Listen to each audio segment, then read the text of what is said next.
So welcome to Sundays with Stories, a video and audio podcast brought to you by the Life Process Program. I'm Zach Rhoads. I'm here with the man who addiction and recovery, that whole community can't live with and can't live without, the Life Process Program's founder and creator, Dr. Stanton Peele. Stanton, greetings to you. Always great to see your smiling face, Zach. So this show, as you know, but for listeners and viewers now, is our way of casting a light on a standard story of addiction, one that you've been paddling against for the better part of 40, 50 years. And it's this story of recovery that we're all supposed to accept without question. A standard story like drugs cause addiction, so nobody's really safe from addiction. Otherwise, perfectly balanced people will take a painkiller after an operation, and because it only takes one pill, they'll begin spiraling into an addiction cycle over which they have no control. And another version of the story is something like addiction is genetic, and it maybe is all part of the same story or nested in the same story. So that if Stacy drinks 2 drinks a day, she's okay because alcoholism doesn't run through her bloodline, whereas if Steve drinks 2 drinks a day, he's going to become addicted to alcohol because alcoholism does run in his family. And for the people who do become addicted, ostensibly by no fault of their own, their only hope of overcoming it is to stop drinking and taking drugs forever, or to get on some sort of medication which has been deemed appropriate as addiction medication. And if they're the children of a bloodline of addicts or alcoholics, they should never take a painkiller and never drink in the first place. Exactly. So, but in the case that they do, then they have to go to programs that tell them how to be a person in long-term recovery. It's very religious in nature, and they have to watch their backs and exercise extreme caution for the rest of their days because even though they're abstinent,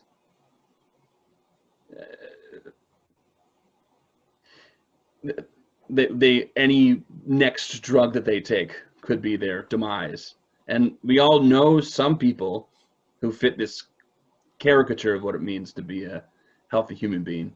And it's really tempting to believe the standard story of addiction and recovery because we do know some people who fit the bill, and maybe they're the people who are talking about it most loudly. At the same time, almost all of our real life human experience shows us the opposite is true. Human beings are much more interesting than that which you could fit into a template. And if we spend a little time and energy and good sense looking around, we can see that natural recovery stories or counter addiction recovery stories are much more common, just not told as prominently. So you've been demonstrating that truth about addiction and recovery through case studies for a really long time. And one feature of this show will be to illustrate how easy it is actually to find a story that runs counter to that standard addiction and recovery narrative. And one way to show that those stories are true is to tune into the lives of celebrities, people we can all know and whose trajectory we can follow. Last week, we talked about Drew Barrymore, she was 14 years old when she published her first recovery and rehab memoir. And of course, now she still drinks and she doesn't buy into the shibboleth of recovery culture, and she's extremely successful and seemingly quite happy. So that was a hard-hitting counter story. And this week, you're going to do a bit of comparing and contrasting of 2 big names in music who have seemingly different persuasion on what it means to recover or to do drugs or to be addicted, but whose stories align sort of beautifully in another way. The 2 are Elton John and the Grateful Dead singer and rhythm guitar player, Bob Weir. I'm going to just leave it to you from there, Stanton. Well, the one added on layer about the Drew Barrymore story is, why don't we hear these stories? And why doesn't she feel safe? Why doesn't she feel safe to tell them? And there's a larger current in America, the current of the prevailing narrative. And if somebody were ever to win a Nobel Prize for psychology, for which there is none, it would be the psychologist who developed social learning theory, Albert Bandura, which merged into cognitive behavior therapy, which says that we learn how to think about things from a social set and a social setting, and that's been we know that. And we translated that into cognitive behavior therapy, where we say it's important to change how you think as well as how, as a part of how you behave. Aaron Beck is the psychiatrist who developed cognitive behavior therapy. I'm writing about him late because he's an old friend of mine in my memoir. And yet, when push comes to shove, we have a hard time believing that story, and we reject that story often, in the case, for example, of Drew Barrymore, and we tell the standard story, and they don't feel like they're allowed to tell that story. And the disease model is the opposite of the social learning model, where the narrative that is applied to people who are addicted and recover, and especially the narrative they apply to themselves, is overwhelmingly the most important determinant of their progress, their recovery, who they are. I'll talk about this in the end, but it's nowhere is it clearer to me, and I think people who work in this field as educators in schools, to see that social learning theory is just so salient and true, and that people just absorb what's going on around them socially. But if they're told that they must believe something else, then you can easily feel isolated, like your own story, which is actually ubiquitous, is one that you can't tell, and you're an outcast, and all the things that you're mentioning. Yeah, it comes up in your work all the time. I know you and I'm going to tell a story, I think, by the end of this little presentation, where I might be the only person in the world who reacts to the story this way. And I know you sometimes have those feelings, even though what we're talking about is, in a way, common wisdom, and everybody knows it's true. So I'm going to begin by talking about Bob Weir, who is a member of the Grateful Dead, who in many regards stand as the model for rock and roll addiction and drug use. And I think at some future point, you and I might talk about Jerry Garcia and the Grateful Dead per se. Bob Weir is somebody who played with the Grateful Dead, and he sort of fits every spot along the line. He actually met Jerry Garcia and the band when he was 16 and roaming the streets of San Francisco. Bob Weir doesn't have an ideal family upbringing, so already, he's Mr. Trauma. He was interviewed at Lent and Gentleman Quarterly, GQ. This motion, he mimics strumming a guitar. This one limited motion, repeated a million times, has turned my right rhomboid muscle into a strip of gristle that gets extremely painful after a couple of hours, to the point where it's like trying to play with an ice pick in your back. I went to doctors, I went to physical therapists, but the only thing that really worked was opiates. And so I got good and strung out on them. I would have to come home and go through withdrawal after every tour. He also used alcohol too, wine in particular, to combat stage fright. Am I blocking my sound? No, I can hear you well. He also used alcohol too, wine in particular, to combat stage fright, a condition he says he shared with Garcia. Every night before I go on, I can't believe I put myself in this position again, thousands of times. Okay, and Bob Weir's 72 now. Today, Weir is, to all appearances, healthy. He has replaced the drink before getting on stage with a shot of ginseng, and for the most part, pharmaceutical painkillers he has replaced with herbal supplements. But he stops short of saying he's sober. There's so much implied, which, of course, Drew Barrymore can't say. So what the hell is he? He still drinks.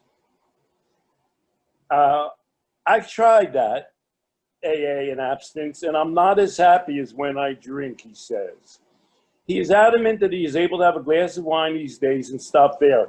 Likewise, he uses ginseng, the occasional painkiller, when the exercise and herbal remedies prove inadequate. There was a time way back when getting trashed and completely nuts was, I felt, my best approach to the blank page. But I've been there and done that, and I don't think there is anything more to be found there for me. He continues, I'm not sure I buy the basic tenet, which is that you're powerless. I think that we humans are enormously powerful, and I tend to think there's nothing that you can't do. It's a matter of self-mastery. And if self-mastery amounts to total abstinence, I think that's incomplete. I think you're selling yourself short. Well, he is a radical rock and roller. And it's ironic how few rock and rollers take that extra step, which is, after all, not a giant logical jump.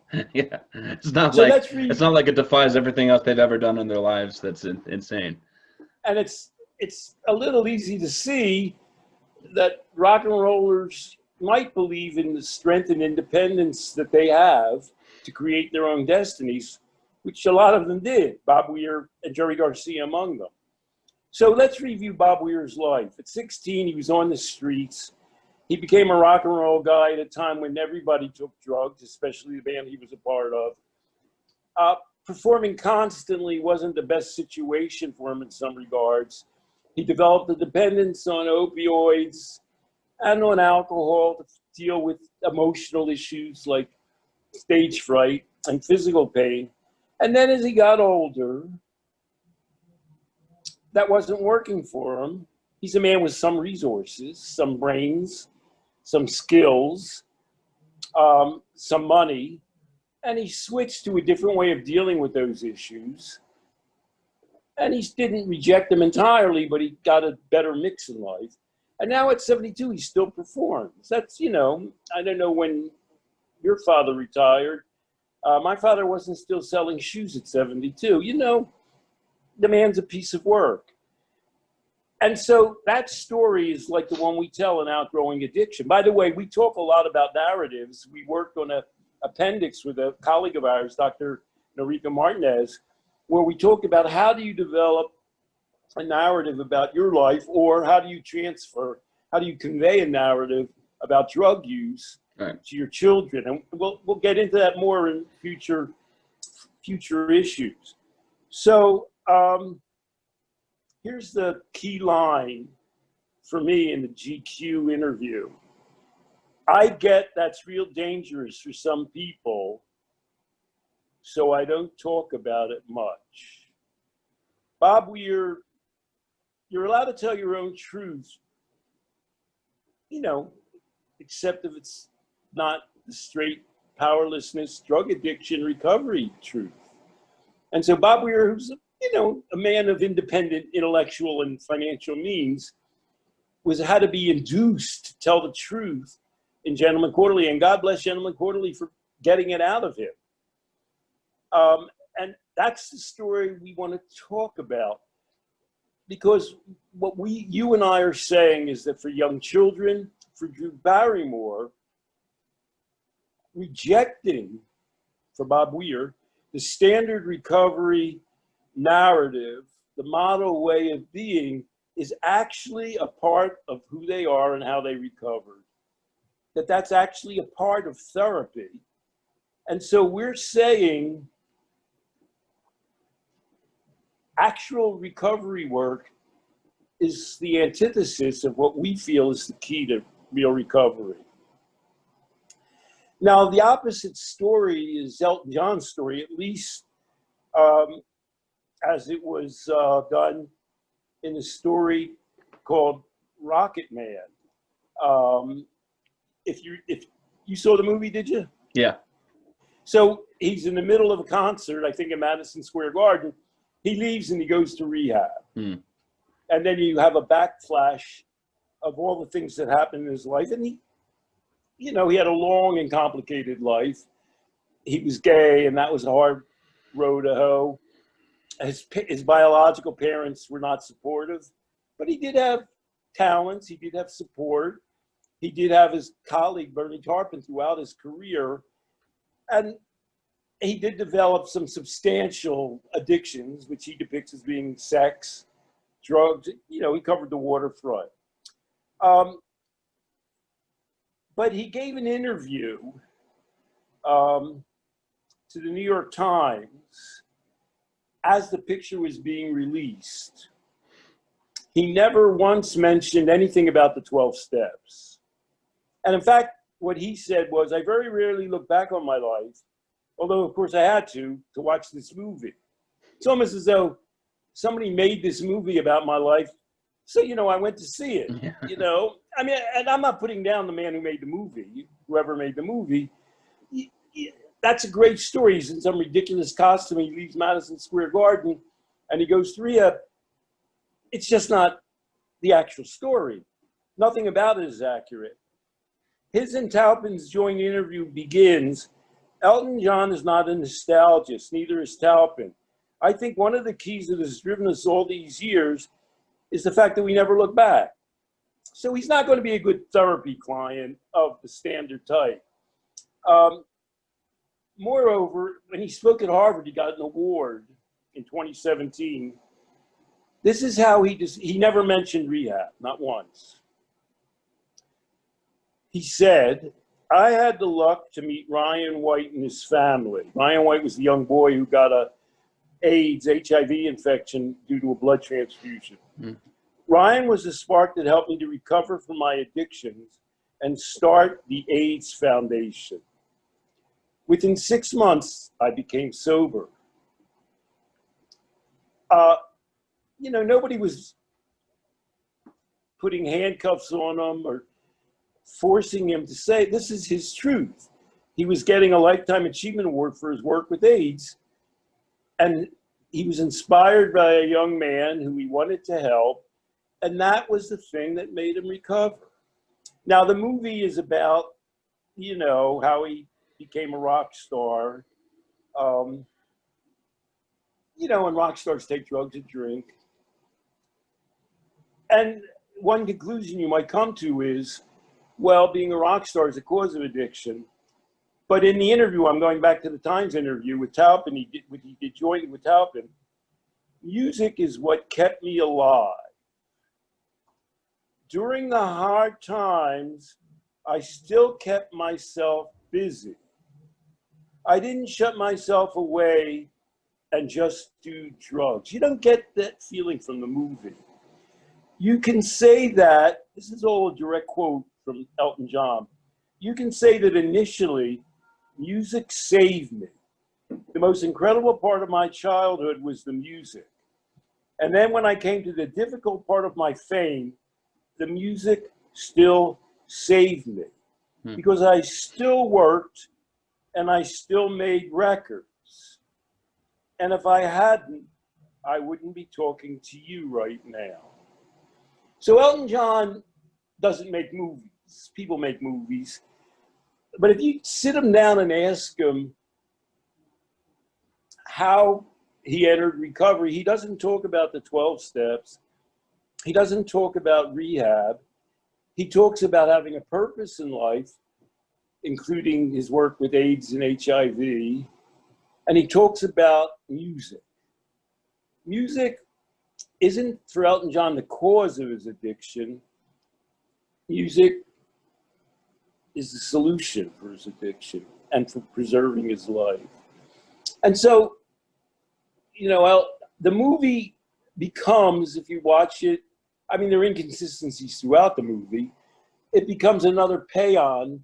Well, rehab saved him. He went to rehab. That's the answer. He became addicted because, you know, rock stars take too much drugs. But there's a deeper story, and that deeper story and the Bob Weir story are both natural life development stories. They're how people have values, how they have strengths, how they have support. Bernie Taupin was a support for Elton John. His living grandmother was very supportive. He had things going for him, and those things rose to the fore as they aged and matured and realized that some of the things they were relying on to get them through life were negative addictions. Here's something from the Bob Weir story and from the GQ article, actually, that may trigger recovery professionals slightly less, and it's on the same line. Bob Weir mentioned that, you know, amid drug taking and trying to lose his consciousness all the time, it wasn't like that was really the add-on to the music experience. It just happened to be something else he was doing. He said the music, that we were making something, that we were on the road doing something new and interesting, that's what was purpose driven for me. So, you know, it wasn't that much of a slide away from heavy drug taking and destruction. I still have my music, and of course he still does because he's still playing. Elton John's story He says, overcame the addiction, but he's still playing. That's the thing that Bob Weir and Elton John have in common. I'm sorry, go on. no, that's, hitting it. no, you got it. But good. the Elton John story is slightly different, but same vein. He's didn't become addicted because of his rock and roll lifestyle. Maybe in part, maybe there's some lifestyle choices he made, but it wasn't because of the music. It wasn't by virtue of music. And on the other hand, it was music that saved him. Music gave him the purpose and drive and interesting life that was required to move beyond any sort of destructive behavior. So at the end, it's like a horseshoe that beats in the middle. And so what deduction can we draw from that in two key areas, therapy and raising children? The deduction that we draw in the Life Process program is, you take that one, Zach. Well, I'll back up. We also wrote a book called Outgrowing Addiction with Common Sense Instead of Disease Therapy, which through line of that book holds true for as fundamental principles of the Life Process program. But the title is what's interesting to me. It sounds like we're picking a fight. And in some ways we kind of are, but not being controversial just for the sake of being controversial. The book tells something that's deeply important to both of us, and which we believe is important to the well-being of society's members, and particularly the next generation. And you mentioned our work with Dr. Noriko Martinez, who talked about how do you incorporate stories in your life, in your child's life, in your community. Which stories do we want our kids growing up listening to and absorbing and believing and retelling? You know, we kind of ask, do we want to tell them that they always have to be on the lookout because drugs and alcohol are after them, and that it only takes one drug or one drink for them to lose all control of their lives, that if they do become addicted, there's a strict recovery path that they must follow based on admitting powerlessness and giving yourself to a recovery program without question? We really hope not, because we hope that we want people to hear and believe stories that are true. And we want them to be free to interpret their own experiences with common sense rather than through this standard addiction recovery lens that's sort of placed on them. And we're hoping that people listening to today's story and other stories that we're telling here are going to help them and their loved ones understand that life is rich and interesting and much more than which can be stamped out in genes or pre-constructed in a program. And we all have the capacity to think and act for ourselves and to live our best lives. And some of that most common sense, human-driven urges are the things that we have to follow, not stories that don't make any sense to us, but believe that we must repeat and recite for some reason. And you mentioned just now genetics, and in your introduction you mentioned genetics. So I have one last story to tell. Please, yeah, take us home. This past weekend, the New York Times had a fabulous article. I sent it to you. A woman came from a very addicted family. Her daughter had some kind of an operation where she was going to receive painkillers. And the way she wanted, and she was sure her daughter, who was, I think, an early teen or a preteen, well, she was just being set up for being addicted. And she relied on Johann Hari's book in order to create an alternative approach. And that alternative approach was to provide a nurturing, connected environment, emphasizing her family and activities, which you, I, and Johann would all agree on. However, there's a few things that I would take issue with in the woman's description. Oh, and she did get painkillers in the hospital. She did take, they give you anesthesia when they do operations. And if you count the idea that if you ever take a powerful narcotic again, you're going to be addicted, she would have been a goner. However, she then went home and they gave her OTC painkillers, which is not unusual nowadays. People are so afraid of painkillers. I once had a knee operation, and on the way home, I was in such pain. My wife had to call the doctor to get something besides a standard painkiller, a prescription painkiller, which I took. And then I did what people nearly always do, and what this girl did, even as regards, in her case, OTC painkillers. After a couple of days, she stopped taking them. Now, why in the world, just the same way I was saying the Bob Weir story, if you take a step back, is just common sense and logic. Well, the girl got home, she got involved in her life, she doesn't want to take painkillers, she just re-entered her normal life. She would have done that anyhow. I fear that our mother deprived her of the recognition that she was able to control her own life by preventing her from having, she could have taken the regular painkillers. She would have had the same reaction. I'm back in life. I don't want those drugs anymore. I have that power over myself.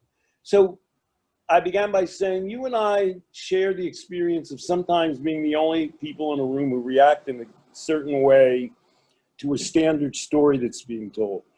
And, you know, I was happy to see Johan's work is getting out in the world.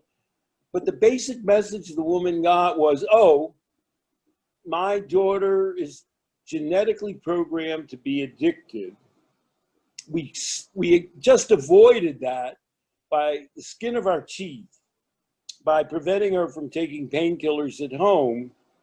And I don't think that's the real story. I think the real story is you want any child, no matter how many addicted relatives or how addicted you may have, or alcoholic you may have been, to be mindful about substance use. We don't want them to turn to substances for other than a positive or an intended purpose. You know, sometimes you need a painkiller, like Bob Weir still does.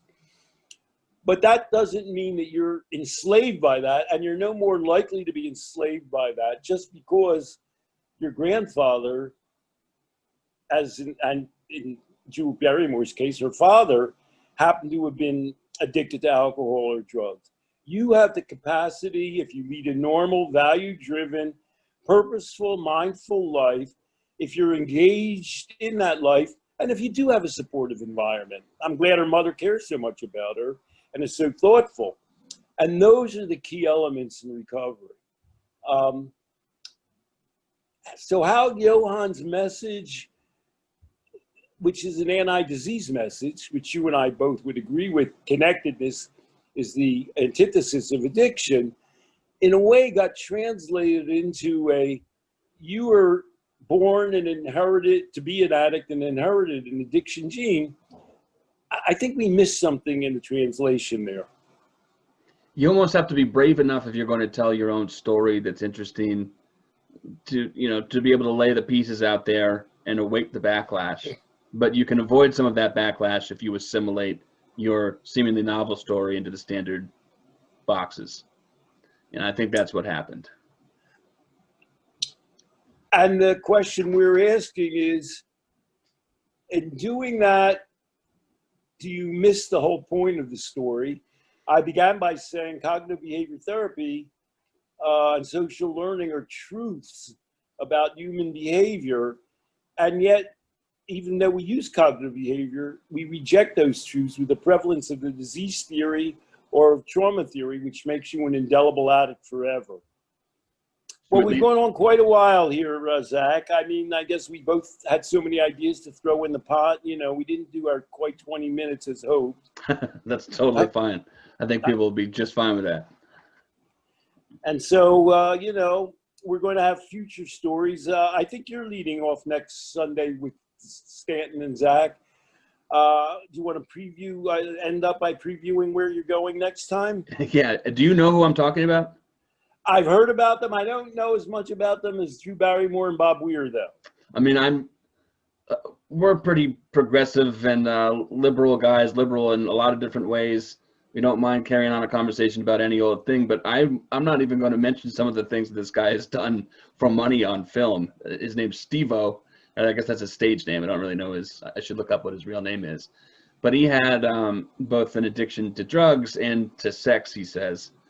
And part of his story, and I won't tell the whole thing now, is that he decided, all right, I want to kick drugs because I'm not exactly sure. There's a lot of noise going on here, a lot of destruction. I think if I stop doing drugs, at least I'll be able-minded enough to figure out what I want to do. And he realized, okay, my real addiction is sex addiction. This is really destroying my life. And he had to come to terms with the fact that overcoming a sex addiction doesn't mean stopping being sexually active forever. It meant to him creating a sex life for himself and just a life for himself that's balanced and healthy. But there's a twist to the story where he, just like this woman you mentioned, sort of digs himself a safe space back into the standard recovery story, and we'll save that for next time. And we'll talk about sex addiction and love addiction while we're at it. So is there any other closing thoughts you wanted to leave our wonderful audience with, Zach? Just that I hope that people will write us or ping us or somehow get a hold of us once there's a story that resonates with them deeply enough that they have that aha moment, like I did when I was, and I think a lot of people have when they read your work. And maybe we'll, at some point, as we do this over the next 40 or 50 years, get some of them to tell their stories. I hope so. All right, Zach. Great talking to you this happy Sunday morning. Carry on.